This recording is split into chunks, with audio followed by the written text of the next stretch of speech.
ছাত্রছাত্রীগণ, আজ তোমাদের জানাই নববর্ষের শুভেচ্ছা ও আশীর্বাদ জানিয়ে আমি আমার ক্লাসটা শুরু করছি। আজকে মূলত আমি তোমাদের যে জিনিসটা আলোচনা করতে চাই সেটা হলো modal auxiliary need, how to use need as a modal auxiliary. এইটাই তোমরা আজকে শেখো। দেখো, নিটকে আমরা সেমি মডাল বলি। কেন বলি? Need is a semi-modal verb in English grammar.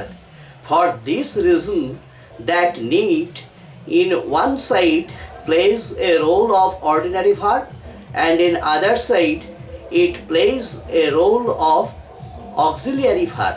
That means modal auxiliary verb. According to the rule of modal auxiliary, need also comes in a sentence to give us an additional sense. এবং সেই additional সেন্সটা কি সেটা তোমাদেরকে ভালো করে জানতে হবে। তবে তার আগে আমরা তোমাদের একটা মাথায় তোমরা রাখবা যে নিডের সঙ্গে নটের কম্বিনেশনটাই হচ্ছে সুইটেবল কম্বিনেশন। কেন নিডের সঙ্গে নট, নিড প্লাস নট, এটাকে সুইটেবল কম্বিনেশন কেন বলছি? কারণ সচরাচর নিডকে যখন নটের সঙ্গে আমরা লাগাই তখন আমরা বুঝি কি যে absence of obligation felt by the speaker. Need semi modal হিসেবে কাজ করে। একদিকে নিড হচ্ছে মডাল অক্সিলারি ভার্বের রোলটা দেখায়, অপরদিকে নিড হচ্ছে কি মেন ভার্বের রোলটা দেখায়। সেইটাই এখন আমরা এবার আলোচনা করি কেমন করে এটা দেখায়। তাহলে নিড যখন অর্ডিনারি ভার্বের রোলটা দেখায় তখন অর্ডিনারি ভার্বকে বাক্যে আনার যে সমস্ত নিয়ম কানুনগুলো আছে সেই নিয়ম কানুনগুলোকে নিড অনুসরণ করে চলে। তাহলে সেই সব নিয়ম কানুনগুলো কি সেটা এখন দেখা যাক। প্রথমে দেখো যে আমরা যখন অর্ডিনারি ভার্ব হিসেবে যখন কোনো ভার্বকে লাগাই তখন সাবজেক্ট ভার্বের যে একটা এগ্রিমেন্ট আছে, হ্যাঁ, এটা ইনফ্লেকশন, তখন সেই ভার্বটা কিন্তু ইনফ্লেক্টেড হয়। সেটা কীরকমভাবে? যদি বাক্যে subject third person singular number হয় তাহলে either S or ES is added to the verb. এটা তোমরা জানো। তাহলে এই যে সাবজেক্ট ভার্বের এগ্রিমেন্টটা সেইটা ফলো করে যখন কোনো ভার্বটা প্রিন্সিপাল ভার্ব হিসেবে আসে।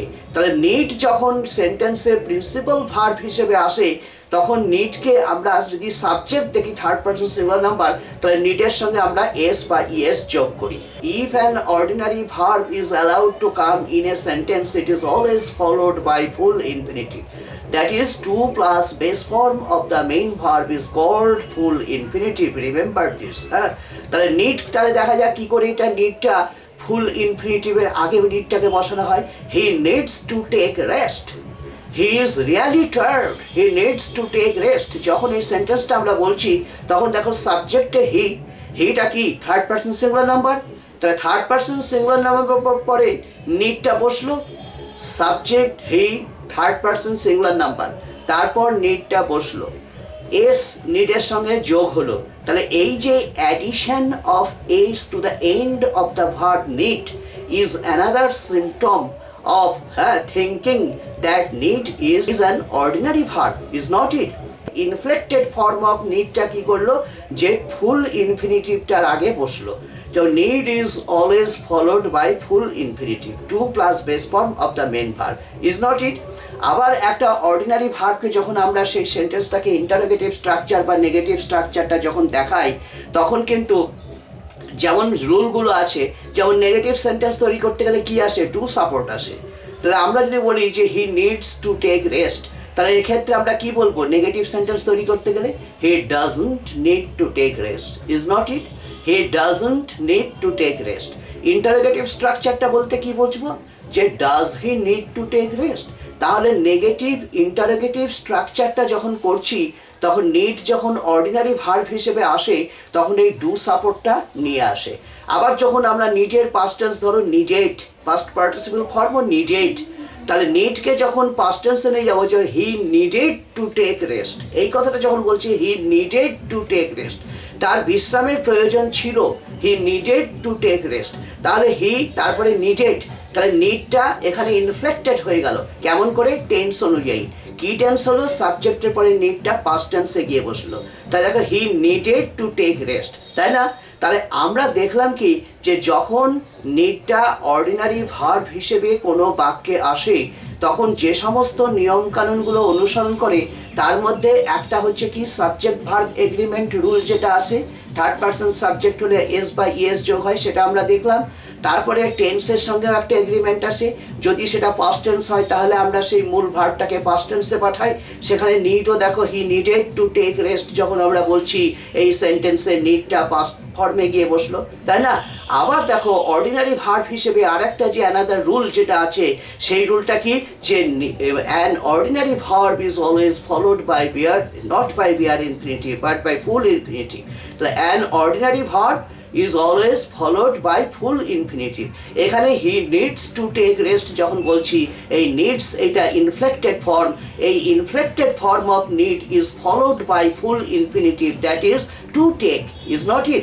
তাহলে আমরা এই সব শর্তগুলো যেহেতু need পালন করছে তাহলে সেই ক্ষেত্রে আমরা বলতে পারি need হচ্ছে অর্ডিনারি ভার্ব।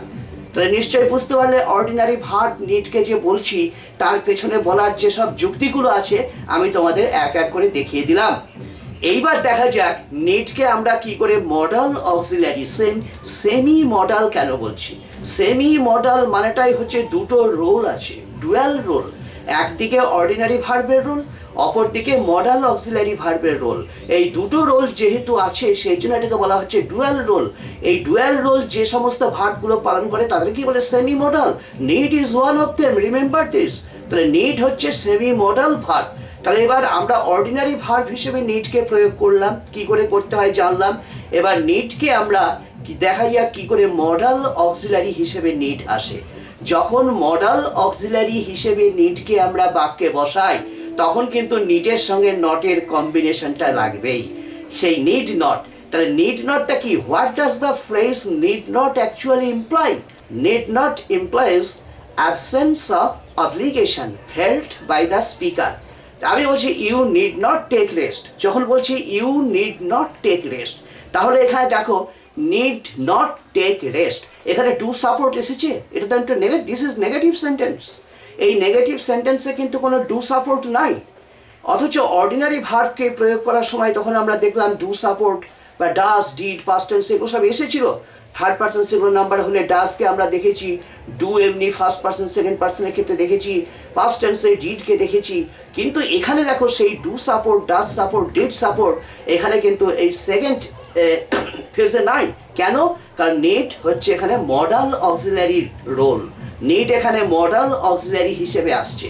যখন নিডকে কোনো বাক্যের মধ্যে আমরা মডাল অক্সিলারি হিসেবে আনি তখন নিডের সঙ্গে নটের যে সুইটেবল কম্বিনেশনটা তৈরি হয়, আমরা বলছি না he does not need to take rest, বলছি কি আমরা বলছি he need not take rest, he need not take rest. দেখো হিটা কিন্তু থার্ড পার্সন সিঙ্গুলার নাম্বার, তারপরে কিন্তু নিড বসলো, নিডের সঙ্গে কিন্তু এসও যোগ হলো না। তাহলে একটা মডাল অক্সিলারি ভার্ব কখনো ইনফ্লেকশন রুলটাকে ফলো করে না। দ্যাট মিনস সাবজেক্ট যদি থার্ড পার্সন সিঙ্গুলার নাম্বার হয় তাহলে এস বা ইএস যোগ হয় না। তাহলে নিডের ক্ষেত্রে এইখানে he need not take rest যখন বলছি তখন হিটা subject third person singular number হওয়া সত্ত্বেও কিন্তু নিডের সঙ্গে এসটা যোগ হলো না। কেন? নিড এখানে অক্সিলিয়ারি ভার্ব হিসেবে কাজ করছে। হ্যাঁ, তাহলে he need not take rest তার মানেটা কি? He need not take rest যখন বলছি এর মানেটা অ্যাকচুয়ালি কি হয়েছে? There is an absence of obligation felt by the speaker. Remember this. কি absence of obligation? মানে it is not necessary for him to take rest. এই সেন্সটাই কিন্তু নিয়ে আসছে। যখন আমরা বলছি you need not take rest তখন এর মানেটা দাঁড়াচ্ছে it is not necessary for you to take rest. You may take rest, you may not take rest. Totally depends on you. This absence of obligation is felt by the speaker. Remember this. তাহলে যখন আমরা বলছি he need not take rest এখানে কিন্তু তার বিশ্রাম নেওয়ার দরকার নাই। তাহলে সাবজেক্ট হচ্ছে he, তারপরে বসলো need, কিন্তু নন ইনফ্লেক্টেড ফর্মে নিডটা বসলো, এস যোগ হলো না। আবার দেখো একটা মজার জিনিস কি, যে একটা modal auxiliary verb is always followed by bare infinitive, not by full infinitive. তাহলে he need not take rest যখন আমরা বলছি he need not to take, কি বলছি? কই টু তো বলিনি আমি। টু প্লাস টেক যদি বলতাম তাহলে ফুল ইনফিনিটিভ হয়ে যেত, কিন্তু যেহেতু আমি টুটা বলছি না, টুটাকে মাইনাস করে দিচ্ছি, তাহলে টেকটা পড়ে থাকলো। টেকটা হচ্ছে এখানে বেয়ার ইনফিনিটিভ। তাহলে একটা মডাল অক্সিলারি ভার্ব কি করে? বেয়ার ইনফিনিটিভকে নেয়। তাহলে a modal auxiliary verb is always followed by bare infinitive. তাহলে আমরা দেখলাম কি মডাল অক্সিলারির ভার্বের রিয়েল আইডেন্টিটি কি, যে এক নম্বর হচ্ছে কি মডাল অক্সিলারি ভার্ব ইনফ্লেক্টেড হয় না, আর দু নম্বর হচ্ছে কি modal auxiliary verb is not followed by full infinitive. তাহলে এই যে দুটো যে একটা শর্ত, এই নিডটা কিন্তু এখানে পালন করলো।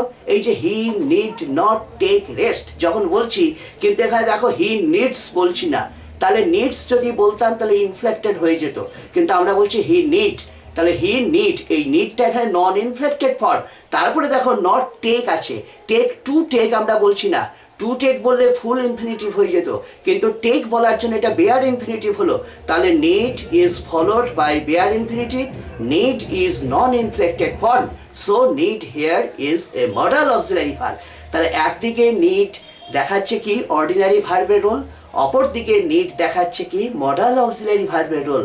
এই যে দুটো যে রোল আছে নিডের, এই জন্যে আমরা নিডকে বলি সেমি মডাল। মনে থাকবে, এই কারণেই নিডকে বলা হয় কি সেমি মডাল। তাহলে আমরা যখন বলছি he need not take rest, তখন তোমাদের মনে স্বভাবতই প্রশ্ন আসে যে তাহলে কি আমরা নিডকে অ্যাফার্মেটিভ স্ট্রাকচারে দেখাতে পারি না?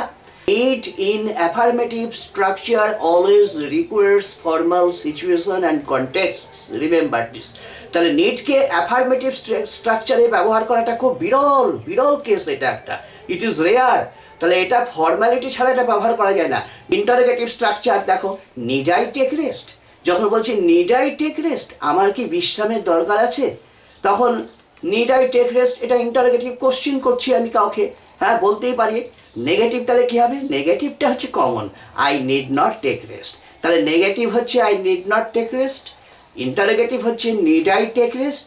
আমি যখন এই নিড দিয়ে কোনো প্রশ্ন করছি যে need I attend the meeting, তখন আমি না উত্তরটা আশা করছি। লিসেনার যে আমাকে বলবে সে বলুক না, এইটাই আমি আশা করছি। হ্যাঁ, I need I attend the meeting, আমি আশা করছি এই উত্তরটা, ইউ নিড নট। কিন্তু যদি ও উত্তরে আমাকে অ্যাফার্মেটিভ স্ট্রাকচারটা দেয়, তাহলে কি বলবো? Need I take rest, need I attend the meeting. যখন আমরা বলছি ইয়েসে যদি বলে উত্তরটা ইয়েস ইউ মাস্ট, এইটা তাকে সে বলতে হবে তাকে, yes you must, yes you need এটা বলা ভুল। It is wrong to say yes you need, he should say yes you must. নিডকে অর্ডিনারি ভার্ব হিসেবে আমরা একটা সেন্টেন্সের স্টেটমেন্ট আকারে দেখাতে পারি। সেখানে স্ট্রাকচারের দিক দিয়ে অ্যাক্টিভ ভয়েসটা আসে, কিন্তু অ্যাক্টিভ ভয়েস আসলেও কিন্তু সেন্সটা প্যাসিভের থাকে। সেইটা এখন তোমরা ভালো করে দেখো কীরকম। যেমন একটা উদাহরণ দিয়ে আমি এটাকে ব্যাখ্যা করার চেষ্টা করছি। যেমন ধরো যে বাগানে অনেক আবর্জনা রয়েছে, এগুলোর পরিষ্কার করা দরকার। The garbage in the garden needs clearing. এই যে কথাটা বলছি, garbage in the garden needs clearing, দেখো এখানে কিন্তু অ্যাক্টিভের স্ট্রাকচার, কিন্তু সেন্সটা কিন্তু প্যাসিভের আসছে। যেমন ধরো the broken roof needs immediate repairing. আবার আমরা বলতে পারি যে জিনিসটা, the passage you have given me needs clarifying, it's too difficult for me, it needs clarifying. যখন আমরা বলছি যে garbage in the garden needs clearing, তখন এটাকে প্যাসিভ ভয়েস আমরা করতে পারি কি, garbage in the garden needs to be cleared. এটা কিন্তু প্যাসিভ ভয়েস হয়ে গেল। কিন্তু আগে যখন আমি বললাম garbage in the garden needs clearing, তখন কিন্তু এটা অ্যাক্টিভ ভয়েসের স্ট্রাকচার। এইভাবে আমরা নিড দিয়ে আমরা কি করে আমরা মডাল অক্সিলারিকে ব্যবহার করতে পারি, কি করে আমরা অর্ডিনারি ভার্ব হিসেবে নিডকে ব্যবহার করতে পারি, এটা আমরা জানলাম। এটা একটা খুব ভাইটাল জিনিস, এটা তোমরা মনে রেখে দিবে। আশা করি তোমরা বুঝতে পেরেছো। ক্লাসটা আমি এখানেই শেষ করছি। হ্যাঁ, তোমাদের মনে যদি প্রশ্ন থাকে তাহলে আমাকে জিজ্ঞাসা করবে, অবশ্যই আমি পূরণ করার চেষ্টা করব। কেমন?